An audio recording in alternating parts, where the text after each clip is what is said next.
Tsunami, विनाशकारी लहरें।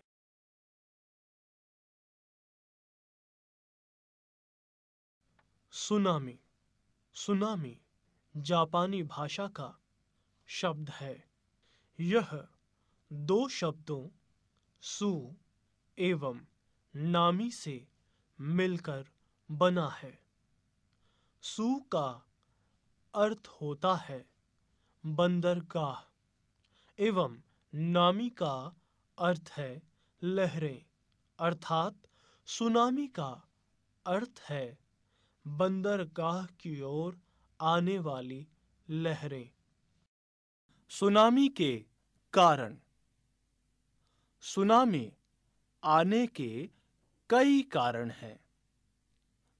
पहला, ज्वालामुखियों का फटना। दूसरा, भूकंप। और तीसरा, जलगत भूस्खलन। निकटवर्ती भूकंपों से आने वाली सुनामी। निकटवर्ती भूकंपों के कारण उत्पन्न सुनामी लहरें कुछ ही मिनटों में तट तक पहुंच जाती हैं।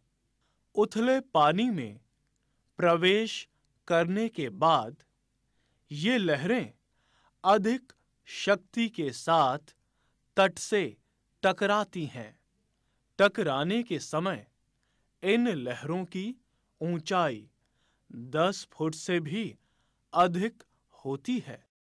दूरवर्ती भूकंपों से आने वाली सुनामी। गहरे समुद्र में आने वाली शक्तिशाली भूकंपों से भी सुनामी उत्पन्न होती है। इन सुनामी लहरों की गति जेट विमान से भी अधिक होती है। यह भूकंप आने के कई घंटे बाद तट पर पहुंचती हैं। उत्पत्ति के समय इन लहरों की लंबाई 100 किलोमीटर तक होने के बावजूद ये बहुत ऊंची नहीं उठती हैं। गहरे समुद्र में सुनामी लहरों की उत्पत्ति के समय समुद्र में कोई हलचल न होने के कारण ये दिखाई नहीं देती। विवेक कुमार श्रीवास्तव के चैनल में आप सभी का स्वागत है। इस वीडियो को देखने के साथ साथ हमारे चैनल को सब्सक्राइब करें और बेल आइकन दबाएं। धन्यवाद। ऐसे ही और सुनामियों का पता लगाना। उपग्रह प्रौद्योगिकी के प्रयोग से सुनामी संभावित भूकंपों की तुरंत चेतावनी देना संभव हो गया है। चेतावनी का समय तट रेखा से अभिकेंद्र की दूरी पर निर्भर करता है। सुनामी सतर्कता यंत्र समुद्री केबलों के जरिए भूमि से जोड़े जाते हैं। फिर उन्हें समुद्र में 50 किलोमीटर तक आड़े तिरछे लगाया जाता है। सुनामीटर समुद्र तल में होने वाली हलचल की चेतावनी भेजते हैं, जिन्हें उपग्रह के माध्यम से प्रसारित किया जाता है। महत्वपूर्ण तथ्य। बड़े आकार की सुनामी लहरों की ऊंचाई 10 मीटर से 30 मीटर तक हो सकती है।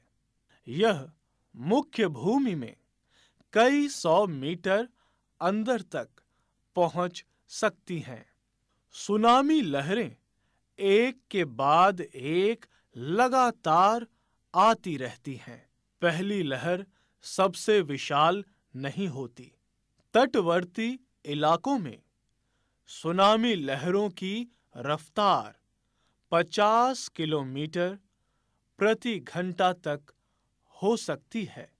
कभी-कभी सुनामी आने से पहले समुद्र तट का पानी घट जाता है। इसे प्रकृति की ओर से सुनामी आने की चेतावनी के रूप में लिया जाता है। कुछ सुनामी लहरें बहुत अधिक शक्तिशाली होती हैं।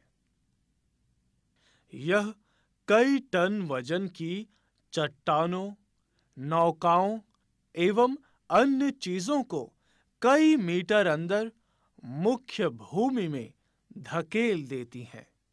सुनामी लहरें दिन या रात कभी भी आ सकती हैं।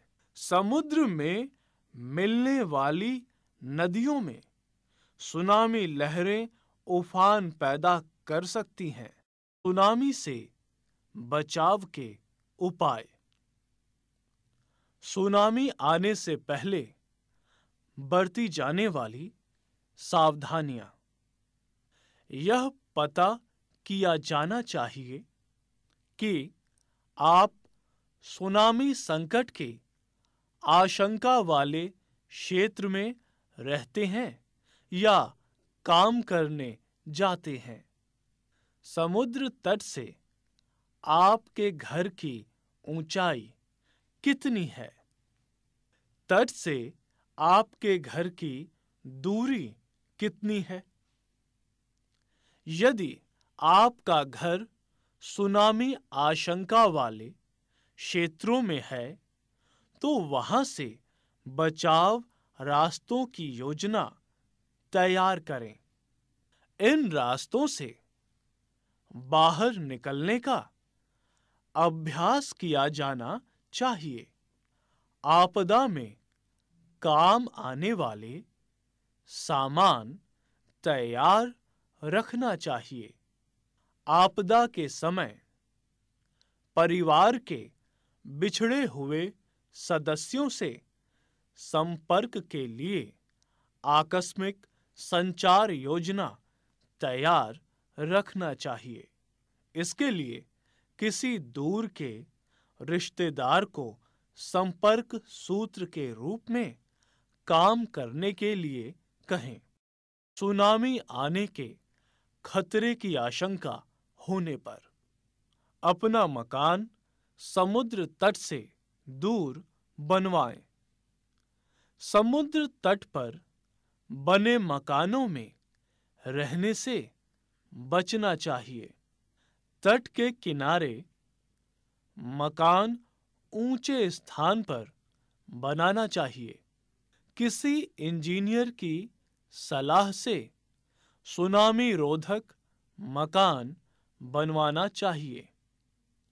संकट की ताजी स्थिति की जानकारी के लिए स्थानीय रेडियो अथवा दूरदर्शन के संपर्क में रहना चाहिए। स्थानीय अधिकारियों द्वारा जारी हिदायतों का पालन करना चाहिए। सुनामी आने के दौरान किया जाने वाला कार्य। सुनामी आने की चेतावनी सुनने के बाद परिवार के सभी सदस्यों को जानकारी दें। चेतावनी सुनने के बाद सुनामी आने की आशंका वाले क्षेत्रों से मकान खाली कर देना चाहिए। किसी ऊंचे स्थान पर शरण लेना चाहिए। घर छोड़ते समय आपदा बचाव किट साथ ले जाना चाहिए। अपने पालतू जानवरों को अपने साथ ले जाना चाहिए। तट पर रहने वाले लोगों को भूकंप का आभास होने पर ऊंचे स्थान पर चले जाना चाहिए।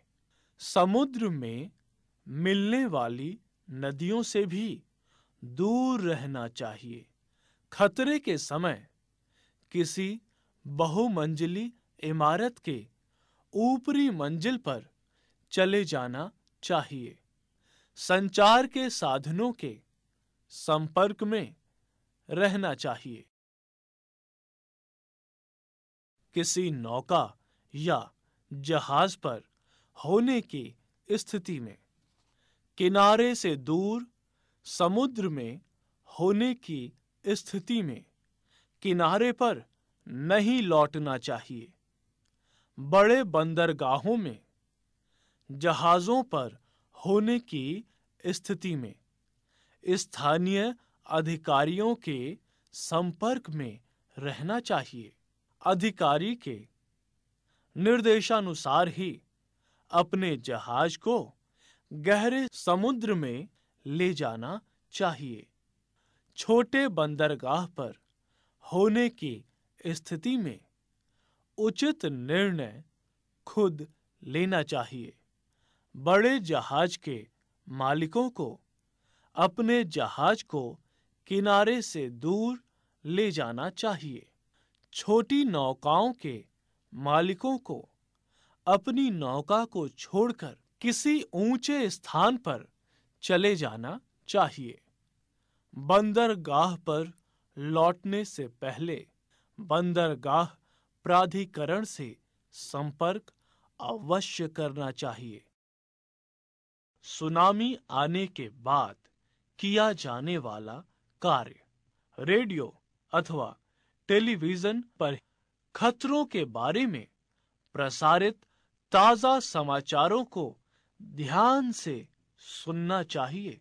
सुनामी के कारण हुए क्षतिग्रस्त सड़कों का प्रयोग नहीं करना चाहिए। घायल एवं फंसे हुए लोगों की सहायता करने से पहले अपनी शारीरिक जांच करें। अगर कहीं चोट लगी है तो पहले अपना प्राथमिक उपचार करवाना चाहिए।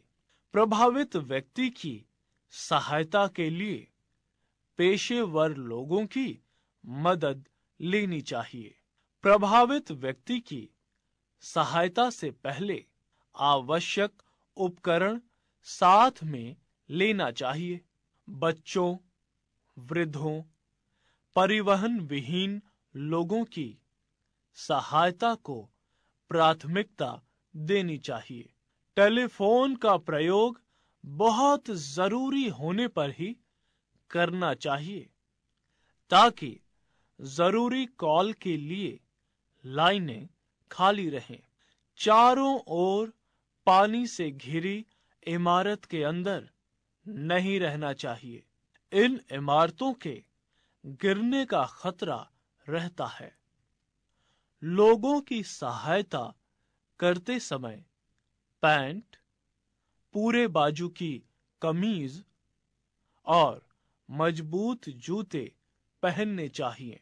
इमारतों का मुआयना करते समय बैटरी वाली लालटेन अथवा फ्लैश लाइटों का प्रयोग करना चाहिए।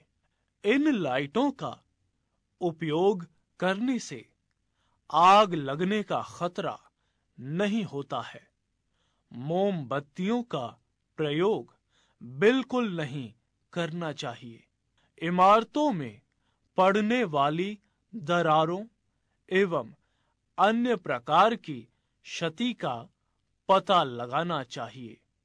इमारत की बुनियाद की जांच अच्छी तरीके से करना चाहिए। बुनियाद में दरार आने वाली इमारतें रहने योग्य नहीं होती हैं। इमारत के अंदर आग फैलाने की आशंका वाली सभी उपकरणों की जांच अच्छी तरह करनी चाहिए। घर के अंदर गैस रिसने की जांच करनी चाहिए। अगर गैस की गंध लगे तो बिजली के सभी उपकरणों को बंद कर सभी दरवाजे एवं खिड़कियों को खोल देना चाहिए। घर के अंदर बिजली के सभी उपकरणों की जांच अच्छी तरीके से करनी चाहिए। बिजली के किसी उपकरण में कोई टूट फूट दिखाई दे तो उसे इलेक्ट्रीशियन की मदद से ठीक करवाना चाहिए।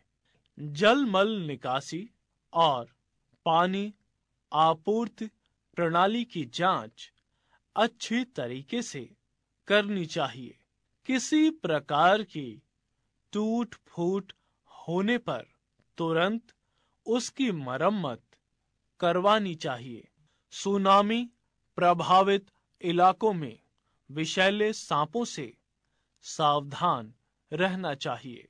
इमारतों के अंदर जमे कीचड़ को फावड़े से साफ कर देना चाहिए ताकि वह सूखकर ठोस रूप न ले ले। इस पाठ से हमें यह सीख मिलती है कि हम प्राकृतिक शक्तियों की अनदेखी नहीं कर सकते। हमें पर्यावरण के साथ संतुलन बनाए रखना चाहिए। ऐसे ही और वीडियोस देखने के लिए हमारे वीडियो को लाइक करें, चैनल को सब्सक्राइब करें और बेल आइकन जरूर दबाएं।